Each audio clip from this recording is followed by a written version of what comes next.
uma antologia de leituras das palavras de Deus Todo-Poderoso.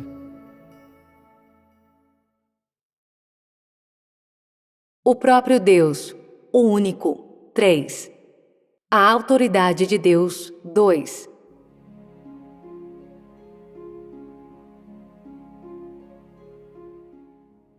(4) Submeta-se ao domínio do Criador e enfrente a morte com calma. No momento em que uma pessoa nasce, uma alma solitária começa a sua experiência de vida na Terra, a sua experiência da autoridade do Criador que Ele arranjou para ela. Por certo, para a pessoa, a alma, esta é uma excelente oportunidade de adquirir conhecimento da soberania do Criador, de conhecer a sua autoridade e experimentá-la pessoalmente. As pessoas vivem suas vidas sob as leis do destino estipuladas para elas pelo Criador. E para qualquer pessoa racional dotada de consciência, aceitar a soberania do Criador e conhecer a sua autoridade ao longo das várias décadas que passa na Terra não é coisa difícil de fazer. Portanto, seria muito fácil para toda pessoa reconhecer, por suas próprias experiências no decorrer de várias décadas de vida, que todos os destinos humanos estão pré-determinados, bem como entender ou resumir o que significa estar vivo.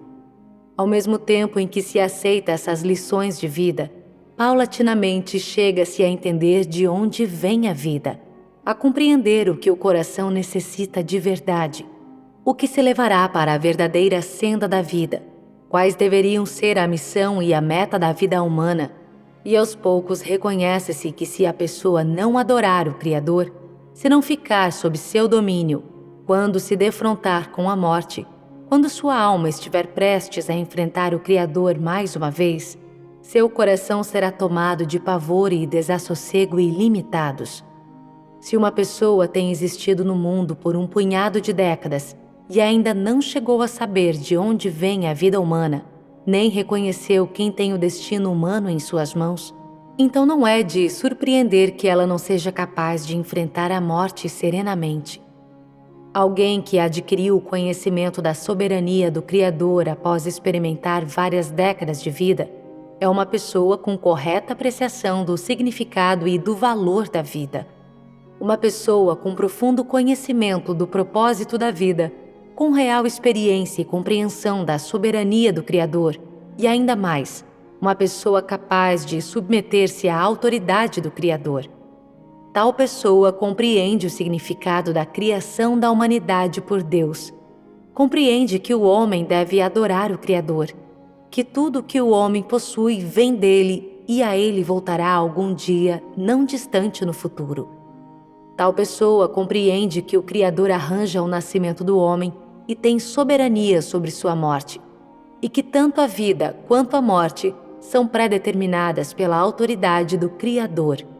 Por isso, quando verdadeiramente se compreendem essas coisas, é natural ser capaz de enfrentar a morte com serenidade, deixar de lado todas as posses terrenais com calma, aceitar e submeter-se alegremente a tudo o que vem a seguir e dar as boas-vindas à última conjuntura da vida arranjada pelo Criador, em lugar de temê-la e combatê-la cegamente.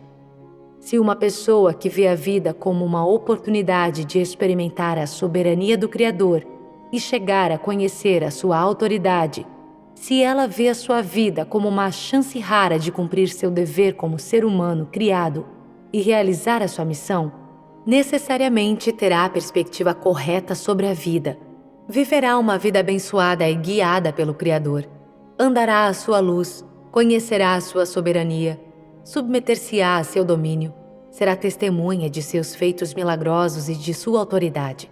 Por certo, tal pessoa necessariamente será amada e aceita pelo Criador, e somente uma pessoa assim pode manter uma atitude serena com relação à morte, pode receber alegremente a conjuntura final da vida. Obviamente, Jó teve esse tipo de atitude com respeito à morte. Ele estava em situação de aceitar felizmente a conjuntura final da vida E, tendo levado a jornada de sua vida para uma conclusão serena, tendo terminado a sua missão na vida, voltou para o lado do Criador. 5. As buscas e os ganhos de Jó em vida permitem-lhe encarar a morte serenamente. Está escrito nas Escrituras a respeito de Jó: então morreu Jó, velho e cheio de dias. Jó, capítulo 42, versículo 17. Isto quer dizer que Jó, quando faleceu, não tinha pesares nem sentiu dor, mas partiu deste mundo naturalmente. Como todos sabem, Jó foi um homem que temeu a Deus e evitou o mal enquanto viveu. Deus elogiou seus feitos justos. As pessoas lembravam-se deles e a sua vida, mais do que a de qualquer outro. Teve valor e significado. Jó gozou das bênçãos de Deus e foi chamado de justo por ele na terra, bem como foi provado por Deus e testado por Satanás. Ele foi testemunha de Deus e mereceu ser chamado de uma pessoa justa. Durante as várias décadas depois que ele foi provado por Deus, ele viveu uma vida que era ainda mais valiosa, significativa, fundamentada e pacífica do que antes. Em razão de seus feitos justos, Deus o pôs à prova. Em razão de seus feitos justos, Deus apareceu-lhe e lhe falou diretamente. Então, durante os anos seguintes a essa prova, Jó compreendeu e apreciou o valor da vida de maneira mais concreta. Alcançou uma compreensão mais profunda da soberania do Criador e adquiriu um conhecimento mais preciso e certo de como ele dá e retira suas bênçãos. A Bíblia registra que Deus Jeová concedeu a Jó bênçãos ainda maiores do que antes, deixando-o em situação ainda melhor para conhecer a soberania do Criador e encarar a morte com serenidade. Por isso, Jó certamente não ficou aflito quanto à sua propriedade quando envelheceu e enfrentou a morte. Ele não tinha preocupações nem nada a lamentar, e é claro que não temia a morte, pois ele passou a vida toda a trilhar o caminho de quem teme a Deus e evita o mal, e não tinha razão para se preocupar com o seu próprio fim. Quantas pessoas poderiam agir hoje de todas as maneiras que Jó agiu quando enfrentou sua própria morte? Porque ninguém é capaz de manter uma conduta aparente tão simples, por uma única razão. Jó viveu sua vida na busca subjetiva de fé, reconhecimento e submissão à soberania de Deus, e foi com essa fé, esse reconhecimento e essa submissão que ele passou pelas conjunturas importantes da vida. Viveu seus últimos anos e saudou a conjuntura final de sua vida. Independentemente do que Jó experimentou, suas buscas e metas na vida foram felizes, não dolorosas.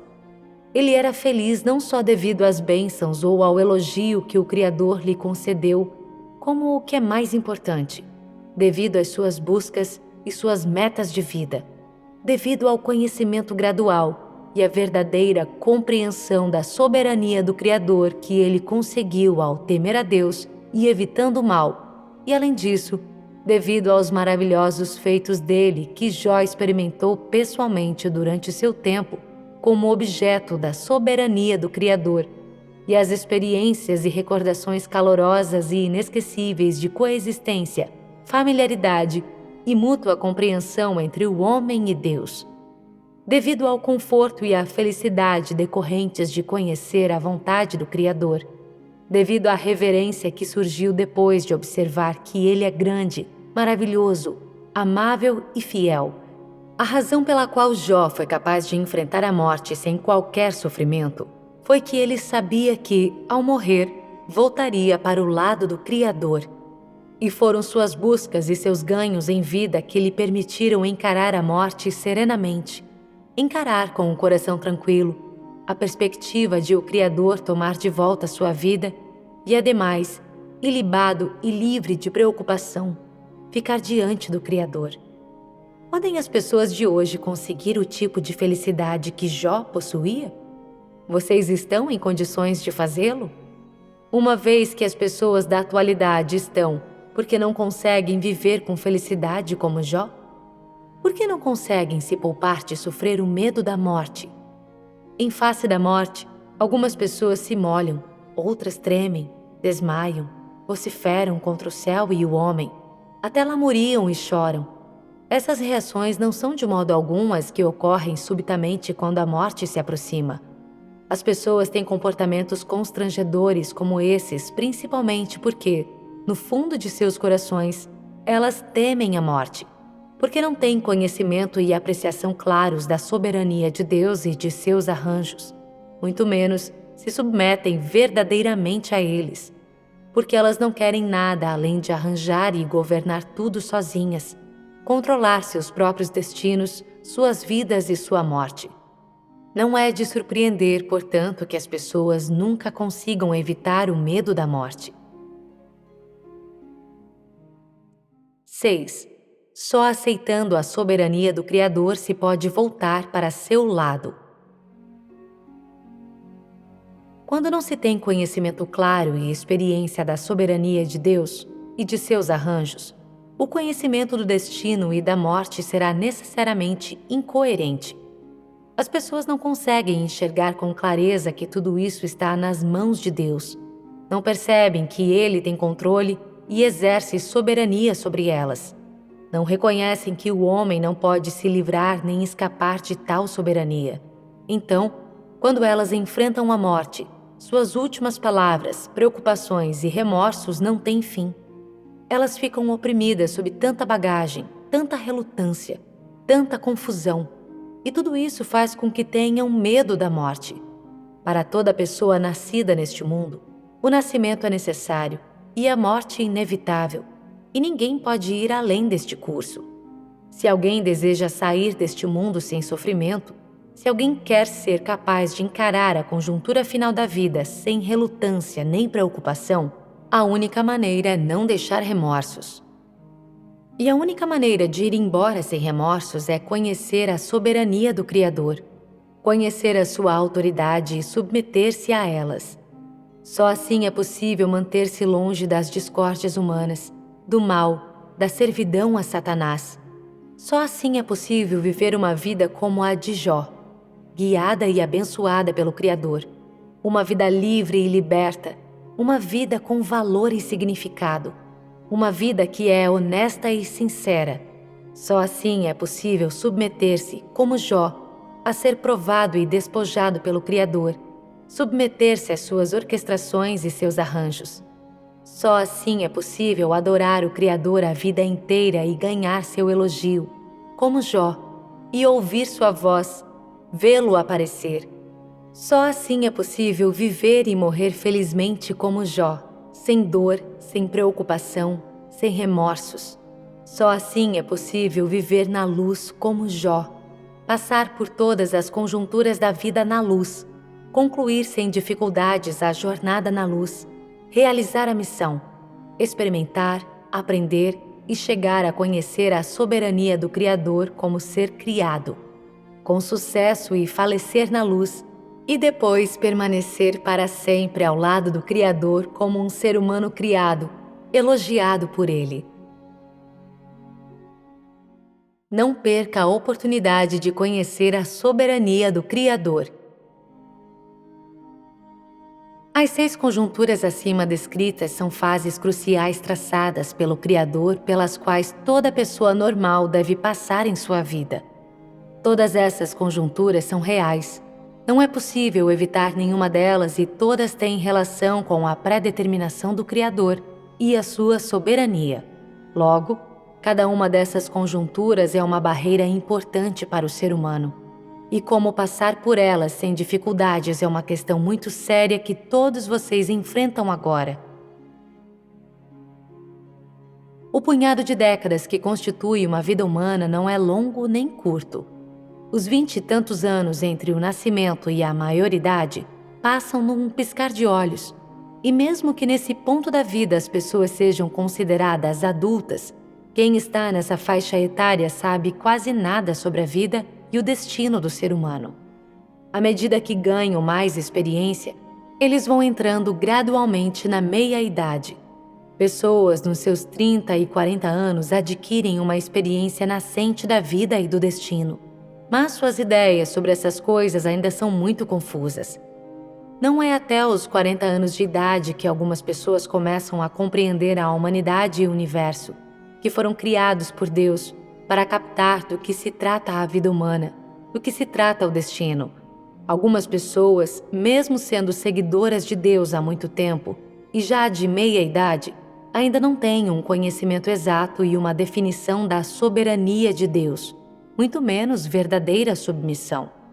Há pessoas que não se importam com nada além de procurar receber bênçãos e que, embora tenham vivido muitos anos, não conhecem nem entendem de modo algum o fato da soberania do Criador sobre o destino humano.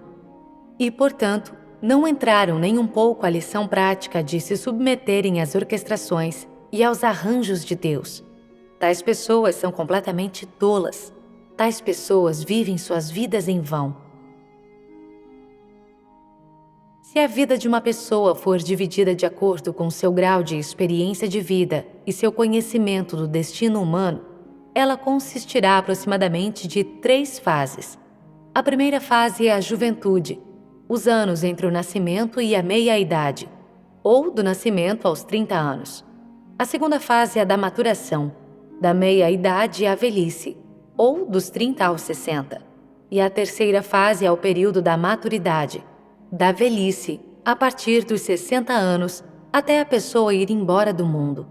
Em outras palavras, do nascimento à meia-idade, o conhecimento da maioria das pessoas sobre o destino e a vida limita-se a papagaiar ideias alheias, sem ter quase nenhuma substância real concreta.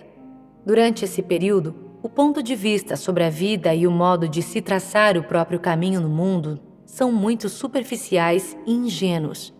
É o período juvenil da pessoa.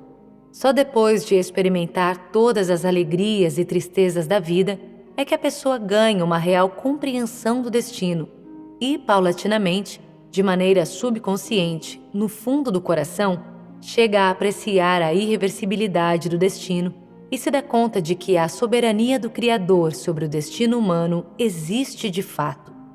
Esse é o período de maturação da pessoa, quando ela para de lutar contra o destino e não mais está disposta a ser envolvida em brigas, mas conhece sua sorte, submete-se à vontade do céu, resume suas próprias realizações e seus erros na vida e espera o juízo do Criador sobre sua vida. Este é seu período da maturidade. Considerando os diferentes tipos de experiências e ganhos que as pessoas obtêm ao longo desses 3 períodos, em circunstâncias normais, a janela de oportunidade para elas conhecerem a soberania do Criador não é muito grande. Se viver até os 60 anos, a pessoa tem apenas cerca de 30 para conhecer a soberania de Deus.